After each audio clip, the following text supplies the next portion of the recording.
بسم الله الرحمن الرحيم. الحمد لله رب العالمين والصلاة والسلام على رسوله الأمين نبينا محمد وعلى آله وأصحابه أجمعين ومن تبعهم بإحسان إلى يوم الدين. أما بعد، أعوذ بالله من الشيطان الرجيم. بسم الله الرحمن الرحيم.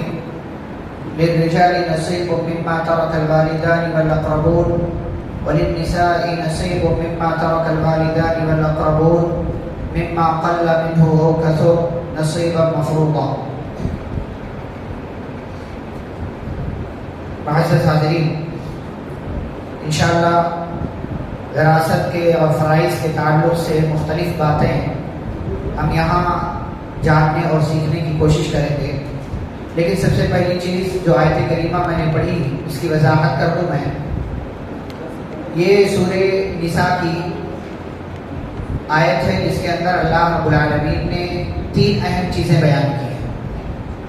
سب سے پہلی چیز یہ ہے للرجال نصیب مما ترک الوالدان والاقربون، کہ وہ مال جو ماں باپ یا دیگر رشتہ دار چھوڑ کر جائیں اس میں مردوں کا بھی حق ہے. وللنساء نصیب مما ترک الوالدان والاقربون، اور جو مال ماں باپ اور دیگر رشتہ دار چھوڑ کر جائیں اس میں عورتوں کا بھی حق ہے. مردوں کا بھی حق ہے اور عورتوں کا بھی حق ہے.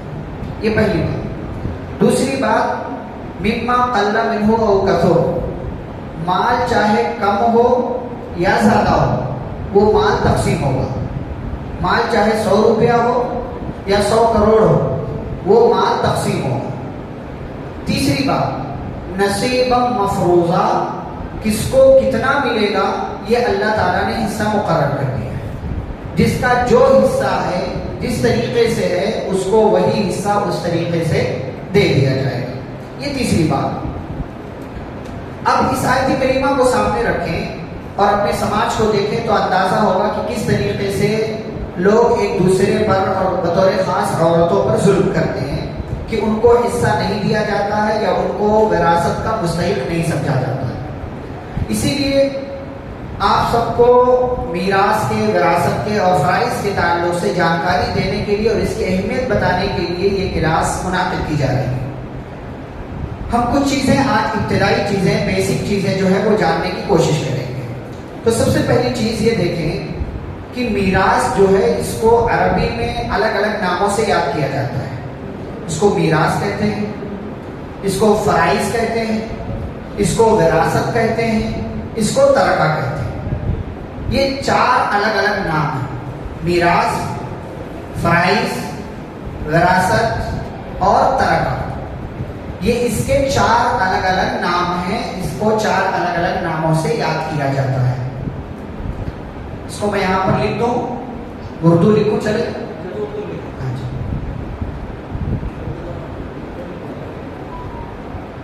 وراثت، فرائض، میراث اور ترکہ. یہ 4 الگ الگ نام ہیں. اب اس علم کی کیا اہمیت ہے اس کو جاننے کے لیے آپ دیکھیں کہ اللہ تعالیٰ نے وراثت کے سارے اصول، سارے قوانین قرآن میں ہی ذکر کر دی. حدیث میں اس کی تفصیل جیسے نماز کی ملتی ہے، زکوٰۃ کی ملتی ہے، روزے کی ہے، ایسے نہیں، بلکہ قرآن میں اللہ تعالیٰ نے خود ہی یہ ساری تفاصیل بیان کر دی. یہ اس کی اہمیت کے لیے بات کافی ہے. اور دوسری اہمیت کی بات یہ ہے کہ نبی صلی اللہ علیہ وسلم نے علم میراث سیکھنے کی ترغیب دی صحابہ. کہا علم میراث سیکھو. بعض روایتوں میں آتا ہے کہ علم میراث جو ہے آدھا علم ہے. یہ آدھا علم ہے، اس لیے یہ جاننا چاہیے، ہمیں سیکھنا چاہیے، سمجھنا چاہیے اس کو. تو یہ پہلی بات ہوگی. اچھا، اس کا یہ جو نام ہے ترکہ، اس نام کو اگر آپ دیکھیں تو ترکہ کا مطلب ہوتا ہے ایسی چیز جو چھوڑی ہوئی ہو. ترکہ یا ترکو کا مطلب ہوتا ہے عربی میں چھوڑنا. تو اس مال کو ترکہ کیوں کہا جاتا ہے؟ کیونکہ انسان دنیا سے چھوڑ کر جاتا ہے. اور یہ نام یہ بھی بتاتا ہے کہ میراث جو ہے وہ اصل میں کب تقسیم ہوگا؟ جب ایک مالک اپنا مال دنیا سے چھوڑ کر چلا جائے، تبھی اصل میں اس کا مال تقسیم ہوگا، تبھی اس کو میراث کہا جائے گا، تبھی اس کو وراثت کہا جائے گا، تبھی اس کو ترکہ کہا جائے گا، جب وہ چھوڑ کر چلا جائے۔ وہ دنیا میں تقسیم کر سکتا ہے زندگی میں، لیکن اس کی تفصیل کیا ہے انشاءاللہ ہم آگے دیکھیں گے۔ تو یہ طریقہ کا نام یہ بتاتا ہے کہ جب مال چھوڑ دے مالک، تب پھر جا کر کے آپ وہ مال تقسیم کر سکتے ہیں یا اس مال کو تقسیم کیا جائے گا۔ تو ترکہ کس کو کہتے ہیں؟ میت اپنے مر جانے کے بعد بھی، اپنے مر جانے کے بعد جو مال چھوڑے اسے ترکہ کہتے ہیں، یا آپ آسانی سے اپنی زبان میں جو چاہیں اس کو لکھ سکتے ہیں۔ اچھا، اب انسان نے یہ مال چھوڑ دیا، تو اب اس کے مال چھوڑ دینے کے بعد اس کو کس طریقے سے تقسیم کیا جائے گا، اس کو تقسیم کس طریقے سے کرنا ہے، اور اس کا وہ چھوڑا ہوا مال کہاں کہاں لگے گا، تو اس کے 4 جو ہے مصارف ہیں۔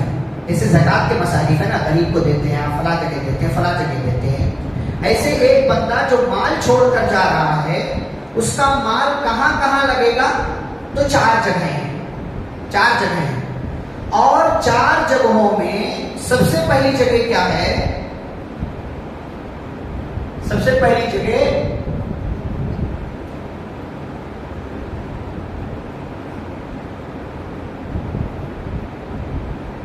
تجہیز و تکفین۔ وہ بندہ جو مال چھوڑ کر کے گیا ہے اس کا کفن دفن کا انتظام کرنا۔ ہمارے یہاں لوگ کیا کرتے ہیں، وہ بندہ اپنے مال پر زندگی بھر جو ہے اپنی زندگی گزارتا ہے، اور اس کے مر جانے کے بعد اس پر احسان کرتے ہوئے لوگ اپنے مال سے جو ہے کفن دفن کا انتظام کرتے ہیں۔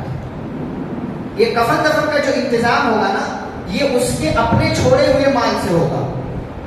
یہ پہلا مصرف ہے، جتنا بھی خرچہ لگے گا یہ اس کے مال میں سے دیا جائے۔ ہاں کوئی بھائی چلو کر دے، کوئی تنظیم ہے جیسے سعودی عرب وغیرہ میں تنظیم ہوتی ہے، باقاعدہ اہتمام کرتے ہیں وہ لوگ غسل دلانے کا، ساری چیزیں تو کوئی کر سکتا ہے، لیکن اصل کیا ہے کہ اس کے مال سے اس کے کفن دفن کا انتظام کیا جائے۔ یہ پہلی بات۔ اس میں دوسری چیز کیا ہے کہ اس نے جو قرضہ کسی سے لیا ہے اس قرض کی ادائیگی کریں گے آپ۔ مال تقسیم کرنے سے پہلے سب سے پہلے تجہیز و تکفین، اور اس کے بعد قرضہ ادا کیا جائے گا۔ جس نے قرض لیا ہے اس قرض کا، وہ جتنا بھی قرض ہو وہ قرض لیا جائے گا، دیا جائے گا اس کی طرف سے، اور اگر اس کا کوئی قرضہ باقی ہے تو وہ لے کر کے اس کے مال میں شامل کر دیا جائے گا۔ یہ دوسری جگہ۔ تیسری جگہ کیا ہے کہ اس نے وصیت کی ہے اگر کہ میرے مال میں سے اتنا مال جو ہے کسی مسجد کو دے دیا جائے، مدرسے کو دے دیا جائے، کسی یتیم کو دے دیا جائے، کسی غریب کو دے دیا جائے، تو اس کی وصیت پر عمل کیا جائے گا، اس کی وصیت پوری کر کے اتنا مال دے دیا جائے گا۔ اب یہاں پر کنڈیشن ہے، اب یہاں پر کنڈیشن، وہ کنڈیشن کیا ہے؟ 2 اہم چیز، سب سے 2 اہم چیزیں کیا ہیں؟ ایک تو کہ 1/3 سے زیادہ کی مال کی وصیت نہیں کر سکتا، ٹھیک؟ 1/3 یعنی اگر کسی کے لیے بھی وصیت وہ کر رہا ہے تو زیادہ سے زیادہ کتنے کی کر سکتا ہے؟ 1/3۔ 100 روپے میں 33 روپے، 1/3 حصے مال کی وہ وصیت، اس سے زیادہ کی وصیت نہیں کر سکتا۔ سعد بن ابی وقاص رضی اللہ تعالیٰ عنہ فرماتے ہیں میں بہت زیادہ بیمار ہوا، میرے پاس بہت مال تھا لیکن میری ایک ہی بیٹی تھی۔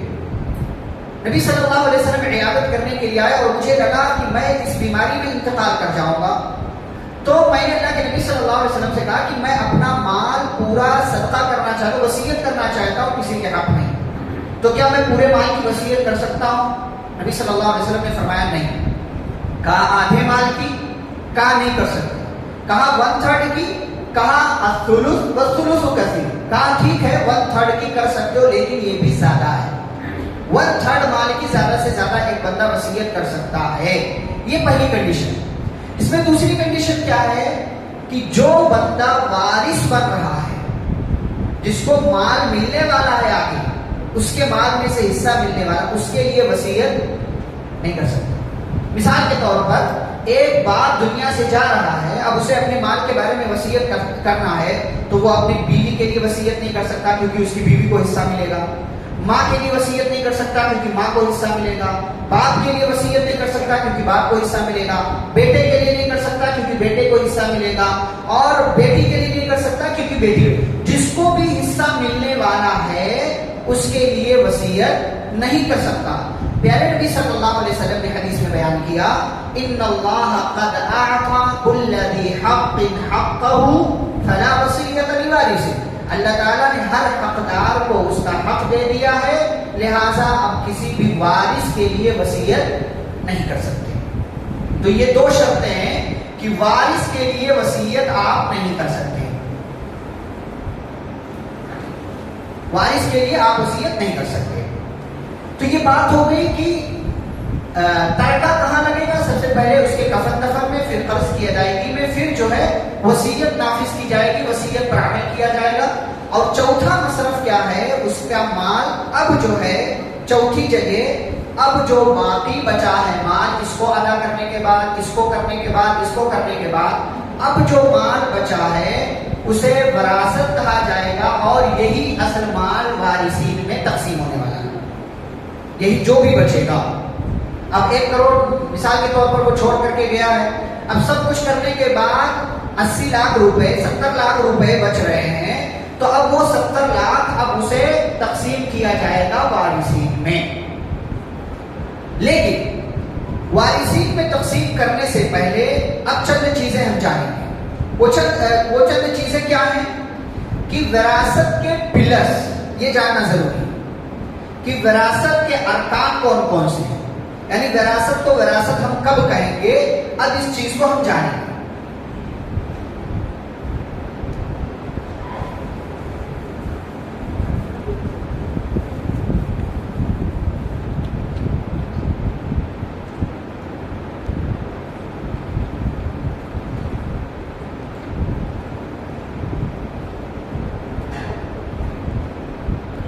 وراثت کے ارکان میں, وراثت کے 3 ارکان ہیں. ارکان کا مطلب کیا ہوتا ہے, اگر یہ نہیں تو وراثت نہیں. تینوں چیزوں کا ہونا ضروری ہے. نمبر 1,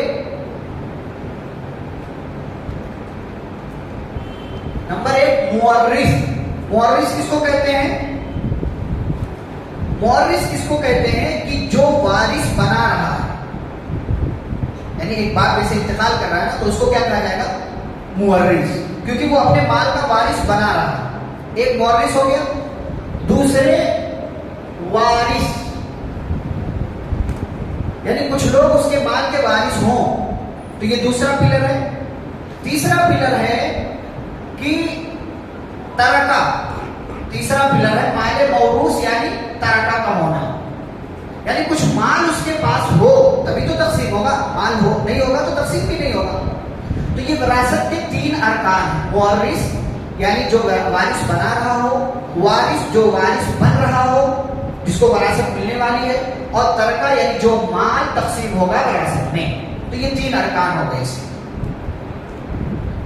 یہ ارکان 3 ہو گئے. اب اسباب بھی 3 ہیں کہ کن اسباب کی وجہ سے ایک بندے کو مال سے وراثت ملتی ہے. بھائی ہم نماز کیوں پڑھتے ہیں, کیونکہ ہم مسلمان ہیں. ہم نماز کیوں پڑھتے ہیں, کیونکہ ہم مسلمان ہیں. ہم مسلمان نہیں تو اس کے اوپر نماز مطلب اگر پڑھ بھی لیں تو اس کی طرف سے قبول ہی نہیں کیے گئے. تو ایسے ہی وراثت کے اسباب کیا ہیں, یعنی کس وجہ سے کسی کو کسی کے مال سے وراثت ملنے والا ہے, تو اس کے بھی 3 اسباب ہیں. وراثت کے اسباب,